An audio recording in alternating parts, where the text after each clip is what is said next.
You want me to get my dog's butt out of the picture? No, dog's butt. That has to be there. That's cute. That's our show right there. The dog's butt. Meet the Pressers with Matt Mallory and Klint Macro.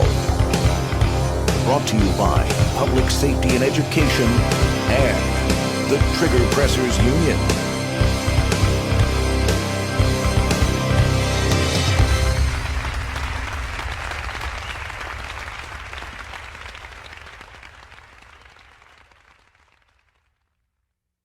This episode is brought to you by Steel City Ammunition. Can't find ammo? We've got it. We'll ship it and our prices are fair.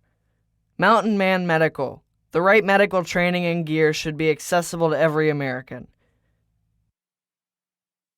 Mantis. Mantis X helps shooters suck less. Meet the Pressers is also generously supported by other fine companies, ranges, and our Patreon members. Thank you. Hello and welcome to Meet the Pressers. I am Matt Mallory, and this is my esteemed co-host, Klint Macro. Klint's from National Trained Teacher Day. He's also the producer of the show. We have some lovely ladies on the show that we're going to be talking about women in the industry and their individual organizations and how they're making changes and strides across the industry, across the world even in that case. So without further ado, Klint, why don't you introduce them and let's get this ball rolling. Sure. Well, thank you everybody for coming on the show. This year's National Trained Teacher Day is June 18th. And all of these women have pledged their organizations to help me spread the word about National Trained Teacher Day. We have Dianna Muller from DC Project.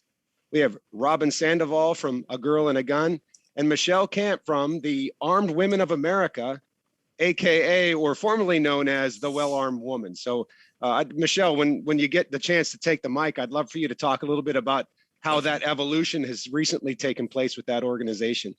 Absolutely. So Matt, how do you want to start things out?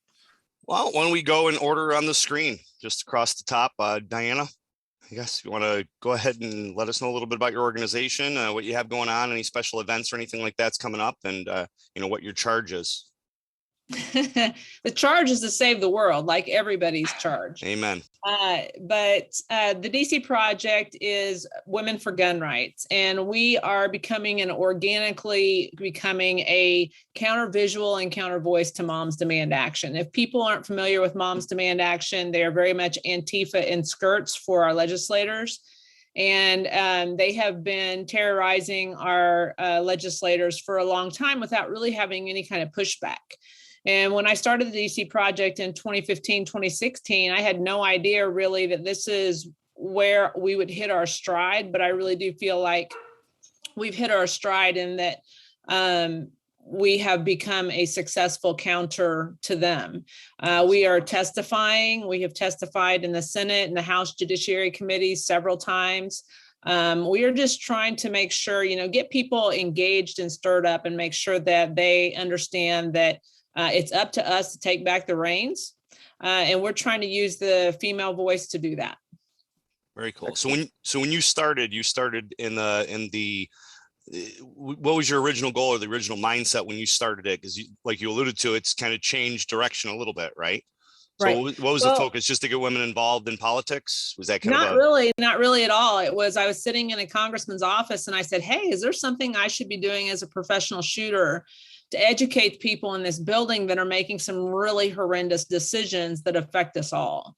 So I thought in the beginning it was going to be like professional shooters because we're easy to vet and things like that. But the progression just kind of, women can have a stronger voice when it comes to speaking about the Second Amendment because we break that stereotype. For so many years, we have thought that, the guns and hunting and the firearms community was white males.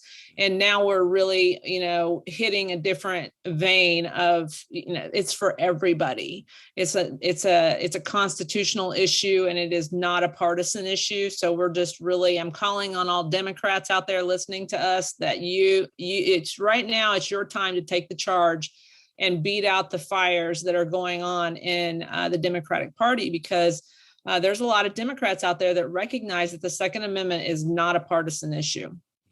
Yeah, liberty is never about a party.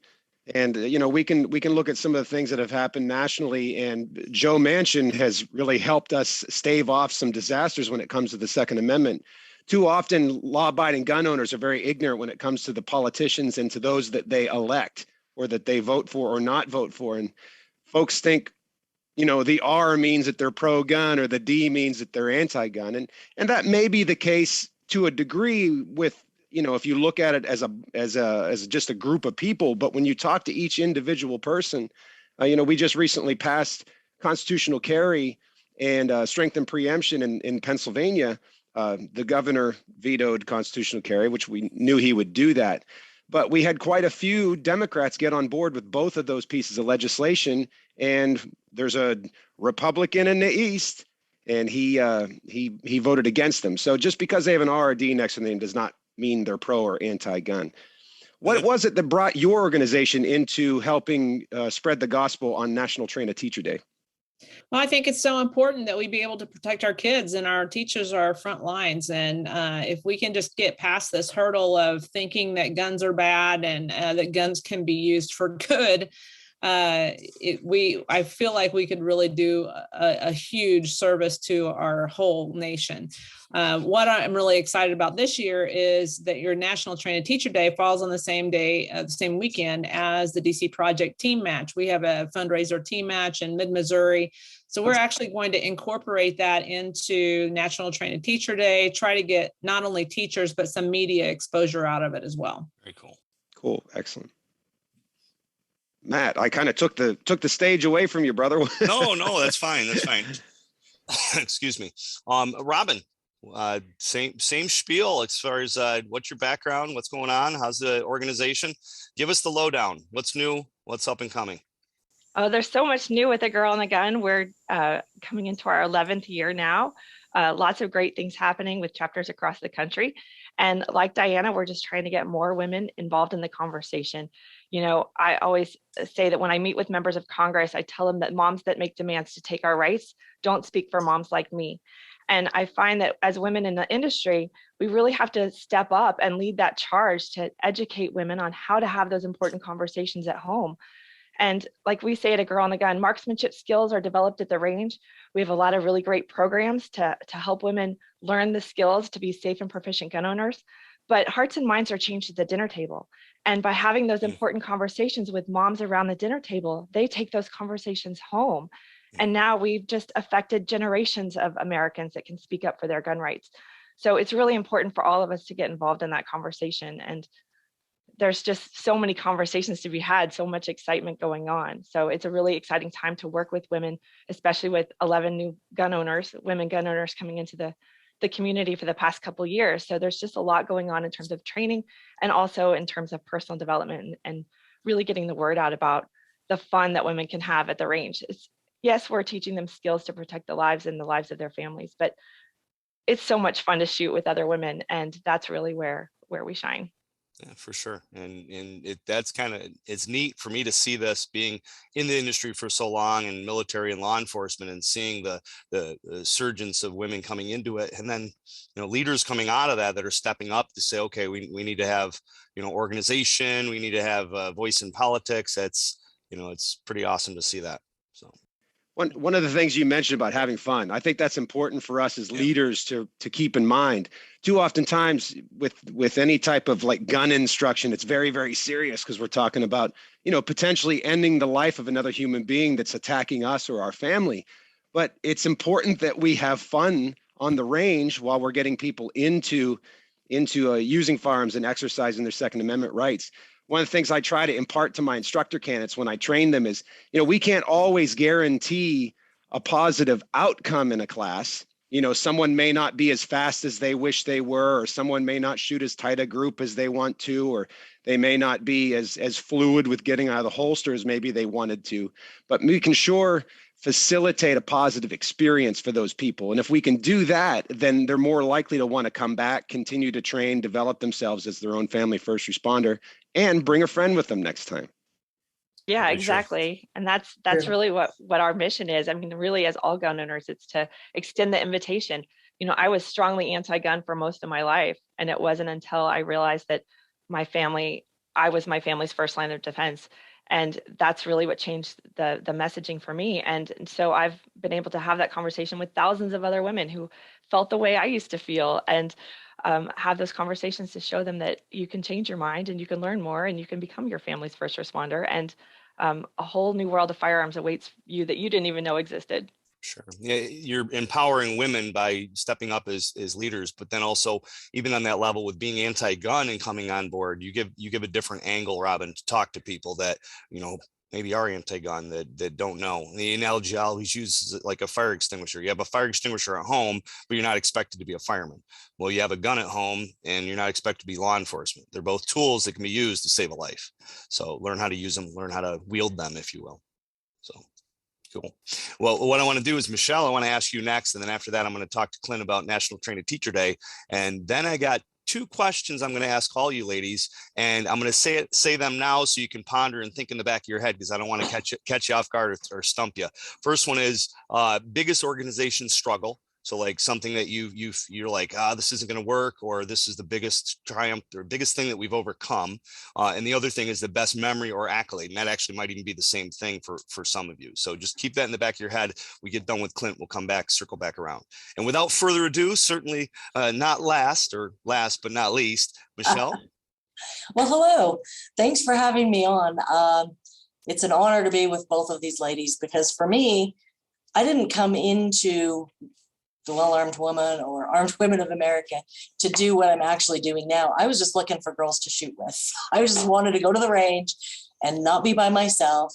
And so I started a chapter having no idea what I was getting into. And my very first meeting, I had 35 women show up, and 30 of them really wanted to know how to shoot, but didn't have an idea. They'd never held a gun before. And so just recognizing the need for good training for women is kind of my background. So that's when I went and became an instructor. And our organization has just grown incredibly over the past years. And we've had, it's kind of a life-changing thing to be able to help other women learn to be their own self-protectors, and just see them come in at one level and then watch the growth and the confidence grow as they, we learn about a lot more than just guns, but just to see the changes in these women over the years is just really rewarding. And that's why I do what I do.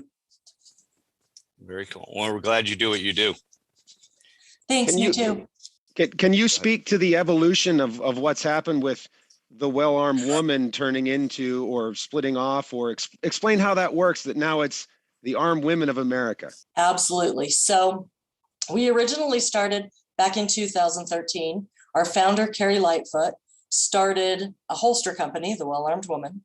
And kind of as an afterthought, the chapter program sprung up from that. She had a woman in Wisconsin contact her and want to start the shooting chapter. So Carrie thought, okay, great.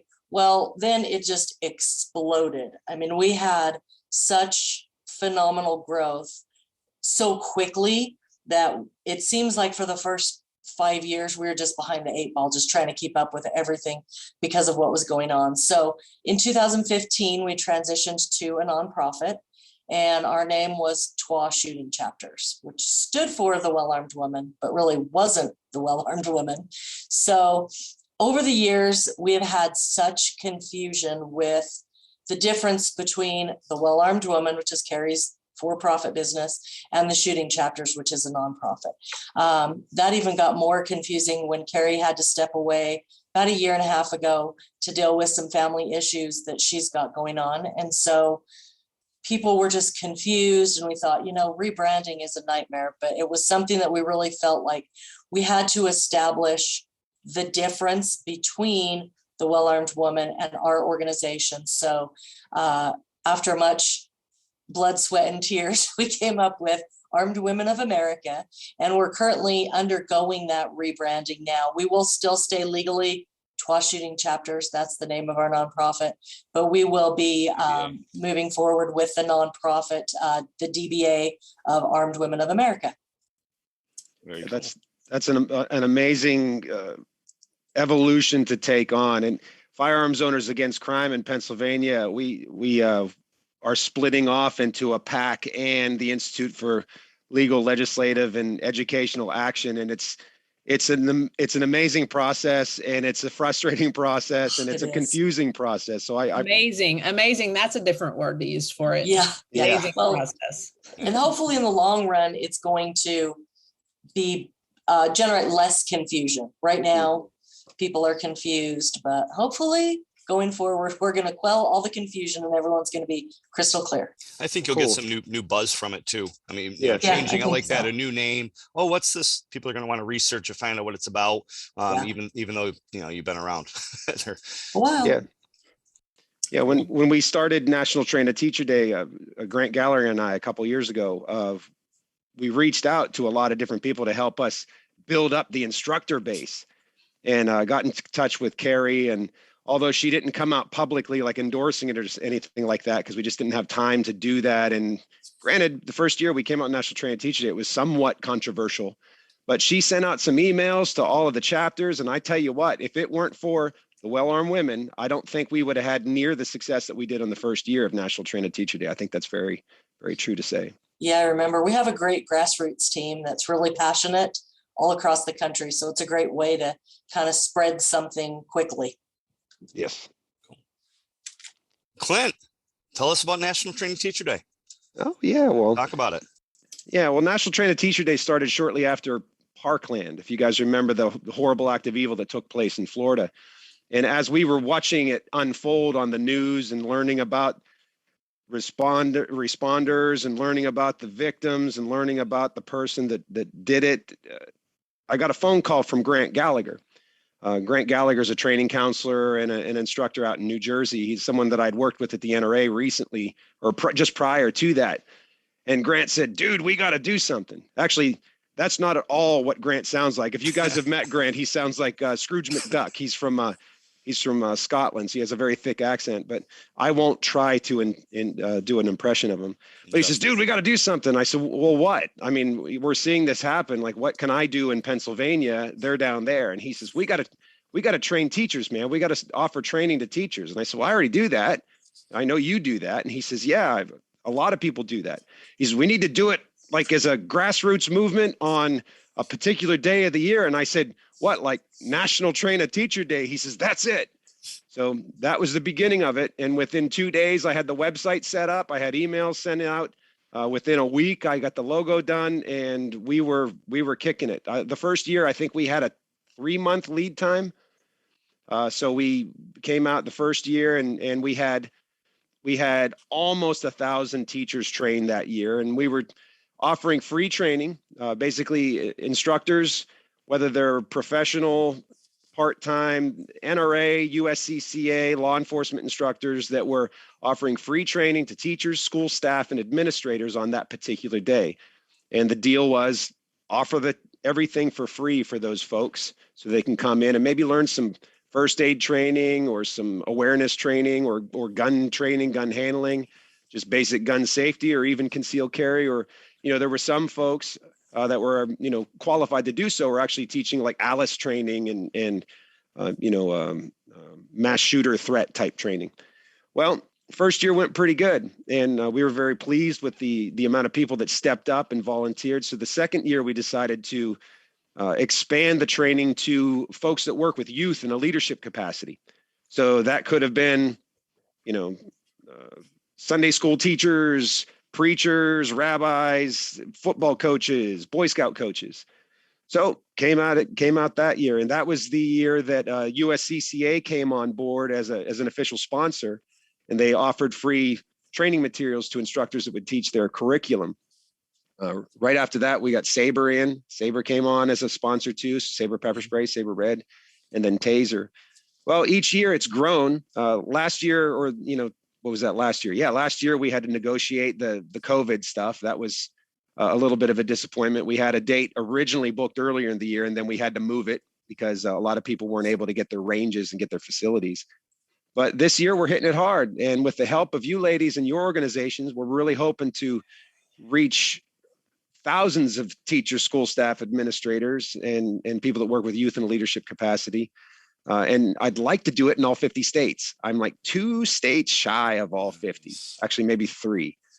So we'll have to see if we can get instructors in those states to help step up and offer this training to those folks on National Trainer Teacher Day, June 18th, 2022. I'm administering this year by myself. Grant, because of some work issues and scheduling things, was not able to help me this year. So I am the lone administrator, which is a fair bit of work. Luckily, a lot of the infrastructure we put in throughout the last couple of years. But if you're interested in volunteering as an instructor, go to the website, nationaltrainateacherday.com, and you can put in your information. But if you're interested in taking the training and empowering yourself to get the education to defend yourself, or maybe to avoid or to administer aid if ever someone were hurt during any type of event, you can go to the website too and connect with an instructor there. So it's nationaltrainateacherday.com. Need to have a call to action for those states that you don't have anybody in. Like hit the state. If you're in this state, you need to get involved. It's your duty. Well, actually, I'm drafting a letter for all of your organizations to send out to your directors and members, and hopefully we can find those folks too. I happen to have some other resources available to me too, to reach out to some folks in those places too. So, as it's all volunteer and I'm the volunteer doing all this stuff, those of you that follow me on Facebook or know anything about me, I'm reasonably busy. So it's been difficult to keep up with, but we're getting there. Hopefully this year we'll get all 50 states covered as well. Saving the world. It's a busy job. Yeah. So ladies, do you have any questions for Klint about National Training Teacher Day at all? Or any input, any thoughts, anything like that? I'm really excited about it. I love it. Utah's one of the few states where teachers can carry and have been able to for a long time. So I'm excited to get some people in here and get going. Yeah, even those states where they can't carry, what better advocate for change than an educated teacher? Absolutely. To go back to those school boards, to go back to those legislators and say, hey, this really isn't the best way to deal with this issue. You need to empower us, not restrict us. But, even in those states where they can't have a gun by law or by policy, well, learning how to use a tourniquet, learning some of those very simple, doesn't really cost you much money kind of things to make it much harder for a bad guy to get to you. One of the things what we know about these types of evil people is if they have to spend any time to get into a room, they're more likely to move on to the next room because they know their time is finite. They know ultimately somebody's going to come there and stop them. So, just barricading the door, keeping the kids back behind the wall. So if you look through the window, you can't see that anyone's in there. Little things like that cost zero money and may save an entire room full of people. And it may stop that bad guy from going into that room. So those are some of the things that some of the instructors might talk about on National Trainer Teacher Day. Very nice. We need to talk to the parents too, to say, do you not want your teachers to know those things? Do you not want your teachers to be prepared? So the schools, the parents can put, that's another thing that we've seen over the past couple of years of how important parents paying attention to what's going on in their schools. Mm-hmm. So this is just one more step that they can add is, hey, I want my teachers trained on at least first aid and some shooting awareness type things. Yeah, it's a tough battle to get them to realize that they need to train on that. Well, we don't want the kids to be subject to that. So you'd rather have them subject to a school shooting live, real time. I mean, we got to train them ahead of time. You put your seatbelt on. You put your seatbelt on in preparation for a car accident, right? You don't put it on while you're getting in a car accident. Klint? Yeah, when I get the chance to sit down with someone and talk about this one-on-one, I like to use kind of somewhat of a crude reference, but it's actually very appropriate. We don't teach kids to put condoms on bananas because we advocate premarital sex. We teach them to prepare them for if this happens, they're safe. So, even if your kids don't shoot a gun, use a gun, or even have a gun in the home, shouldn't they understand, like, hey, the hole at the end, don't point that at things, and the triggery thing, keep your finger away, and know that there are people in the building that have those tools available to them to help protect them from bad people. The gun is a tool that can be used for righteous violence to stop evil from taking place. So I think if people learn about that and appreciate that, even if they don't use it, it's not for them, I think the world would be a better place. But if I ran the world, it would be a different place. I would hope it would be a better place. Very true. Anybody else have anything for Klint or National Trainer Teacher Day? Cool. All right. Well, All right, gone. we got our questions. Dianna, we'll start with you, man. Yes. Repeat the question, sir? Biggest struggles for your organization getting going, or through the years you've been doing it. Excuse me. And then maybe biggest accomplishment or biggest accolade. Well, the biggest struggle is definitely money.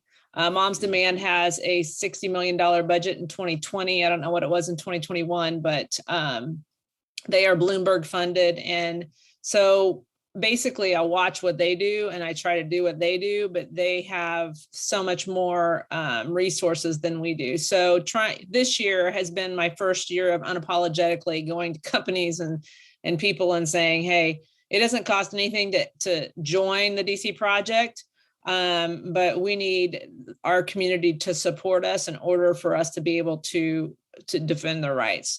The most impactful moment is probably along the first time I testified in 2019. I testified against an assault weapons ban in an assault weapons ban hearing. And that's where this shirt came from. We knew that Moms Demand would be in the gallery and we wanted to make a counter visual as well as, using our voices. So we picked the color teal, made up this shirt, put little blazers on, looked a little bit more professional, and the girls stood in line at the butt crack of dawn to get right behind me. And if you saw, a lot of those pictures resurfaced this past year when David Chipman was nominated for the ATF head, because I was sitting right next to him. So you can see our Sea of Teal for 2A campaign, which we didn't know we were launching, but that's where it was born. And so now we're encouraging everybody to wear, especially the ladies or the men, to have some sort of teal when they go to rallies, when they go to hearings, when they go to the grocery store. Just have a messaging and a color to identify yourself as a gun owner.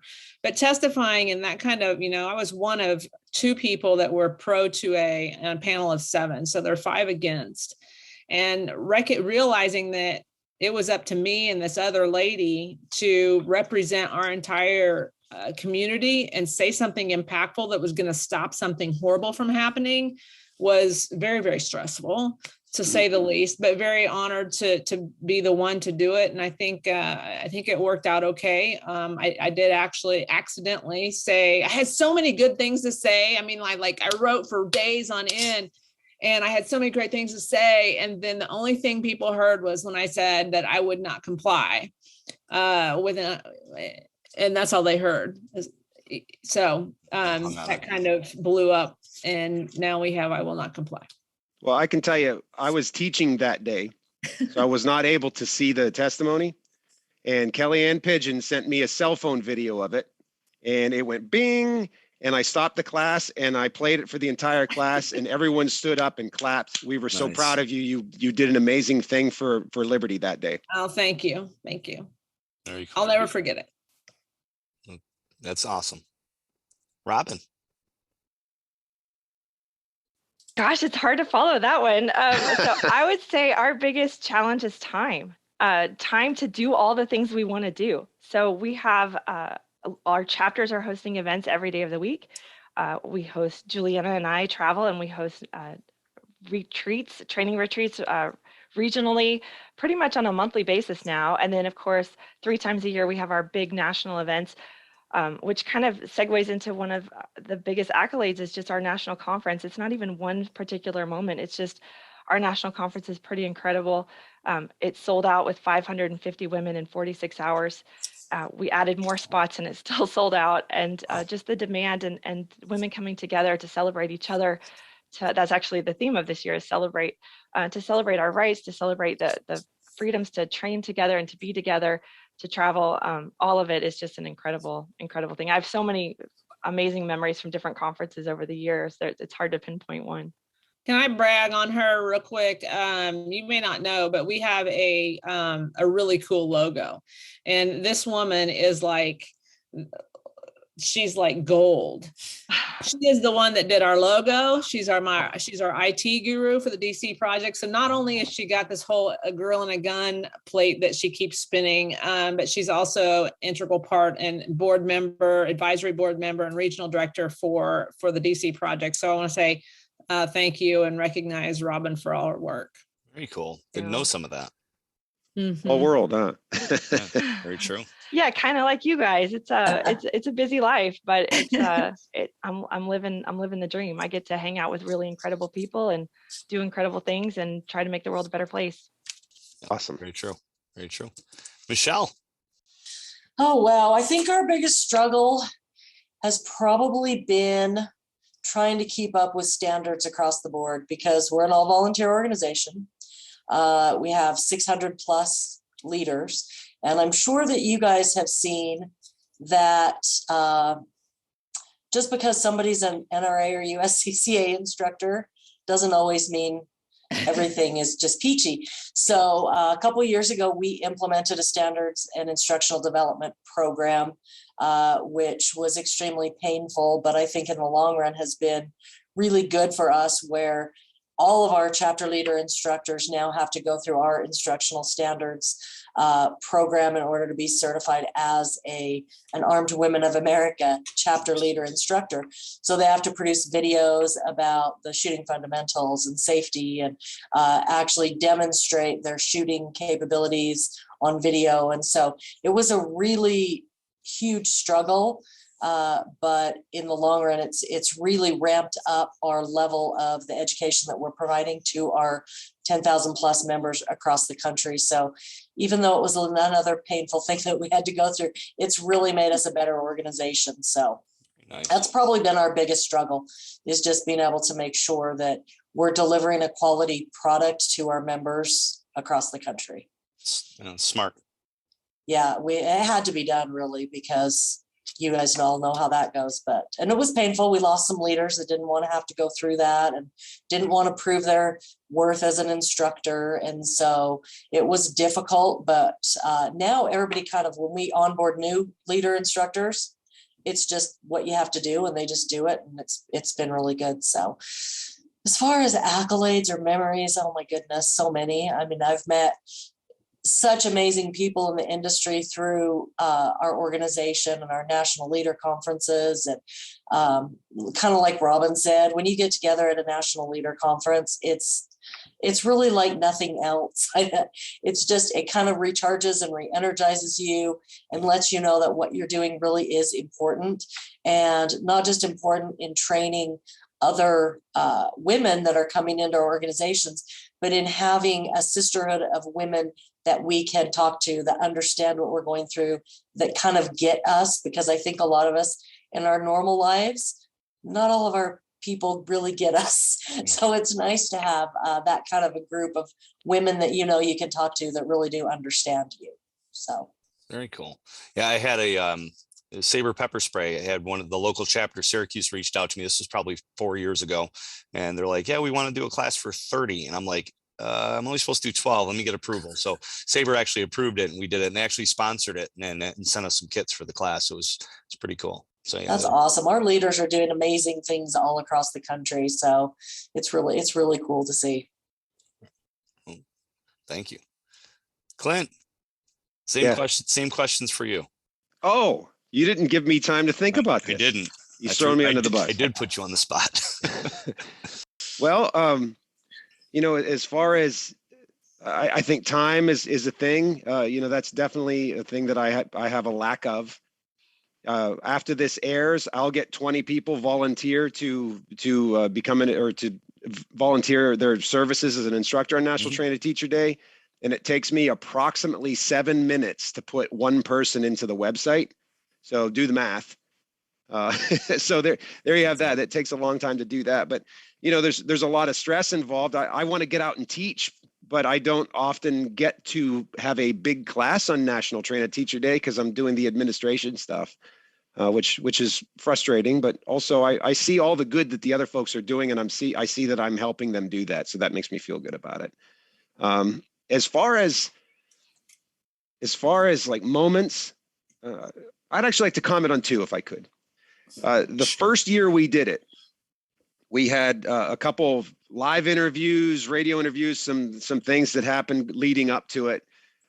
Grant wasn't as keen to go on camera as I was, so I was doing a lot of that stuff. And I was hosting Rob Pincus at my range, well, not my personal range, but the range I use here in Pittsburgh. And National Trainer Teacher Day hit, and I'm in class with him, but I'm just sick to my stomach because I'm thinking, oh my God, what if something happens? What if there's a problem? What if? You know, all these people are my problem right now. And at the end of the day, class went good with Rob. At the end of the day, no issues. People started to send in emails about what success they had. And it was such a rush of relief. And I thought, wow, you know, I got on the phone with Grant. I said, we really did something cool here, something that's going to empower people, that it's going to save countless lives that we could never calculate. 2 years ago, because I'm doing the administration, I wasn't really promoting locally as well as I probably could have. And I had one guy sign up. And I said, all right, well, cool. So, you know, I always look at it this way. If you're teaching properly, one guy is like a class of 12, it's just one guy. So let's do it. Let's put the class on. So he came in and sat down, and I put on the presentation. Turned out he was actually in Tree of Life when that guy lit that synagogue up. And to hear him talk about that experience and what me putting that class on just for him meant to him, and how that information could have absolutely saved lives in that event at Tree of Life, was just very powerful. So I guess that was kind of a, you know, although a very solemn and just a solemn moment, I felt some pride about that.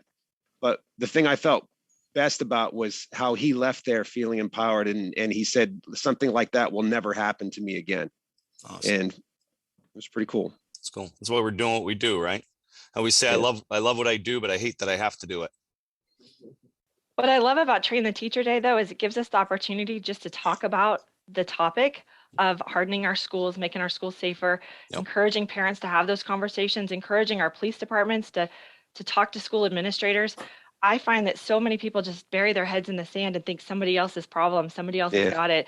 And in fact, nobody's looking at the data, and nobody's looking at real world going to the experts in this subject and disaster management and crisis management. We have to rely on the experts, and we have to invite them into our schools. And that really starts with parents having that conversation. So thank you for starting this, giving us a place where we can actually have a starting point of that conversation for people who think it's a scary thing. And for those of us on this panel, recognize it's far scarier to not have the conversation.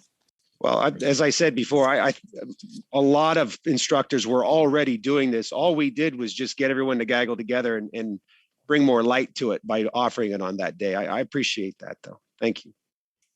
Sure.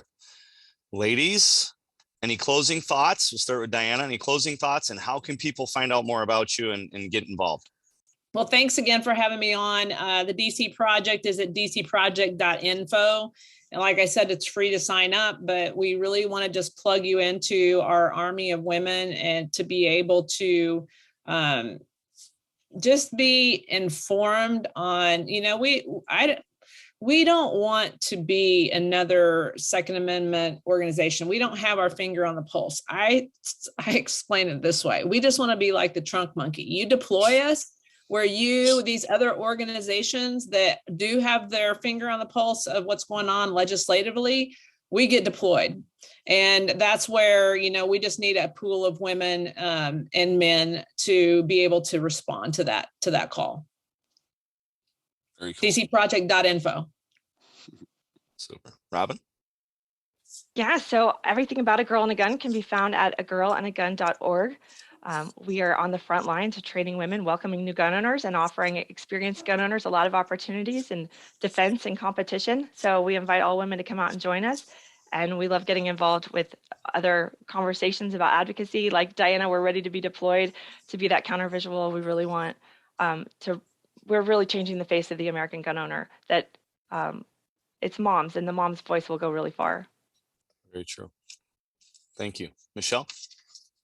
Yes, back to our rebranding. We're going to be armedwomen.org, but right now we're still twashootingchapters.org. We are open for women gun owners of all ages, of all experience levels. And we're also always open to new instructors who are looking to start a new chapter in their area. So you can always reach out to us if you have questions or would like additional information, or if you just want to join. Very cool. Well, thank you, ladies, for coming for sure. Can't forget Klint. Klint, I know you mentioned it a lot earlier, but go ahead and give the closing National Trained Teacher Day. Yeah, visit nationaltrainateacherday.com to volunteer your services as a professional instructor, or to take advantage of a professional instructor and get that training for you if you are a teacher, school staff, administrator, or someone that works with youth in a leadership capacity. Again, June 18th, 2022, nationaltrainateacherday.com. It's an honor to know all you guys and know that you're doing what you do. And it's not easy to do nonprofits and stuff. I've done stuff over the years with a lot of different organizations. So it's not an easy thing to do. So keep it up, keep the faith. Don't lose, don't lose focus, obviously, but don't lose the motivation. It's you're doing good things. So just remember that. Thank you. Thank you. Thank everyone for coming on. Thanks for having us. There's lots of sponsors that make this show possible, like Mountain Man Medical. Check them out and give them your business. This episode is brought to you by Steel City Ammunition. Can't find ammo? We've got it. We'll ship it and our prices are fair. Mountain Man Medical. The right medical training and gear should be accessible to every American. Mantis. Mantis X helps shooters suck less. Meet the Pressers is also generously supported by other fine companies, ranges, and our Patreon members. Thank you.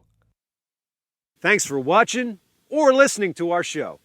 Make sure to like, comment, subscribe, share, click that little bell thingy so you know when the next episode's uploaded. Support us on Patreon. Come to one of our classes. Host us to come to you and do one of our classes at your location. And until next time, Adieu. Thank you for watching Meet the Pressers.